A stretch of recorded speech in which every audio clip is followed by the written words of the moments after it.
कि नीतीश ने चौंका दिया, लालू से मिलेंगे नीतीश, एनडीए में मचा हड़कंप। जैसा मैंने अभी संबोधन में आप दर्शकों को बताया, जिस घर में नीतीश कुमार गए, लालू प्रसाद यादव और नीतीश कुमार का एक दीवार, एक ही बाउंड्री है घर की। ऐसे में नीतीश कुमार ने वही घर क्यों चुना? इसका एक कारण यह समझ में आता है कि नीतीश कुमार के लिए वह घर बहुत लकी है, लकी साबित हुआ जब से उस घर में गए नीतीश कुमार। चूंकि वह एनडीए के हिस्सा थे अटल बिहारी वाजपेयी के समय, तो अटल बिहारी वाजपेयी की सरकार थी तो अच्छी वो भी थी, और 2005 में नीतीश कुमार सीएम भी बन गए। तो नीतीश कुमार सीएम बन गए तो एनडीए गठबंधन के सीएम बने, तो वही घर वो अपना किए, लेकिन उसके बाद पलट गए थे। अब नीतीश कुमार ऐसा भी हुआ कि पलट गए एनडीए गठबंधन से, महागठबंधन के साथ चुनाव लड़े, चुनाव जीत करके फिर आकर के एनडीए गठबंधन की सरकार बना ली। हमेशा एक ऐसा कॉमन फैक्टर नीतीश कुमार बने रहे कि नीतीश उधर रहेंगे महागठबंधन की तरफ तो महागठबंधन की सरकार बनेगी, एनडीए की तरफ रहेंगे तो एनडीए की सरकार बन जाएगी, लेकिन नीतीश ही सीएम रहेंगे, ऐसा एक आंकड़ा उनके हक में आता था।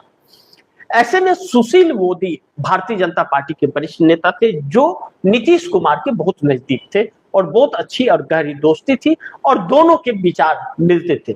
लेकिन 2024 लोकसभा चुनाव के वक्त सुशील मोदी का देहांत कैंसर की वजह से हो गया। ऐसे में नीतीश कुमार का बिगड़ना भी शुरू हो गया। लेकिन उसके पहले एक बार 15 महीने के लिए और एक 17 महीने के लिए एनडीए का साथ छोड़ करके महागठबंधन के साथ नीतीश कुमार सरकार चला चुके हैं और दोनों बार तेजस्वी यादव डिप्टी सीएम बने हैं। ऐसे में जब भी उस घर में शिफ्ट हुए नीतीश कुमार तो पलट गए, 2 बार शिफ्ट हुए, दोनों बार पलट गए। ऐसे जब जब ऐसी चीजें आ रही हैं, नीतीश कुमार जैसे ही उस घर में शिफ्ट होते हैं, जेडीयू की बैठक होती है और जेडीयू की बैठक में जब यह ऐलान होता है कि मुस्लिम वर्ग को भारतीय जनता पार्टी से डरने की जरूरत नहीं है, साफ शब्दों में यह बात कहा जाता है भारतीय जनता पार्टी का नाम लेकर के, जबकि उसी के साथ सरकार में, तो एनडीए के कहना चाहिए था उनको कि हम हैं, आपको कोई दिक्कत होगा तो हमें आप चिंता मत कीजिए।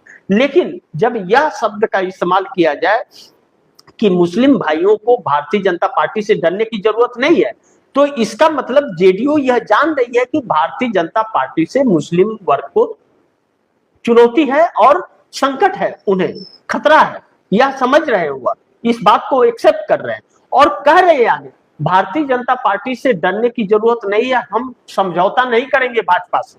इसका मतलब मुस्लिमों के हितैषी बन रहे और भारतीय जनता पार्टी से दूर हो रहे, इसका साफ मतलब है, और नीतीश कुमार का शिफ्ट होना। ऐसे में तेजस्वी यादव की तरफ से कुछ दिनों से बहुत नरमी बरती जा रही है नीतीश कुमार को लेकर के, किसी भी तरह का कोई भी टिप्पणी करने से बच रहे हैं। बच तो वह बहुत काफी दिन से रहे और इस बार तो उनका वजूद ही खत्म हो गया। 25 विधायक पर आ गए, न घर के न घाट के, कहीं के नहीं है।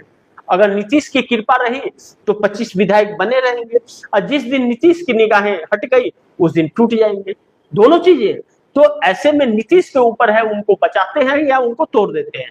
लेकिन अगर नीतीश को भाजपा का साथ छोड़ना है तो तेजस्वी के 25 विधायक बहुत इंपॉर्टेंट है।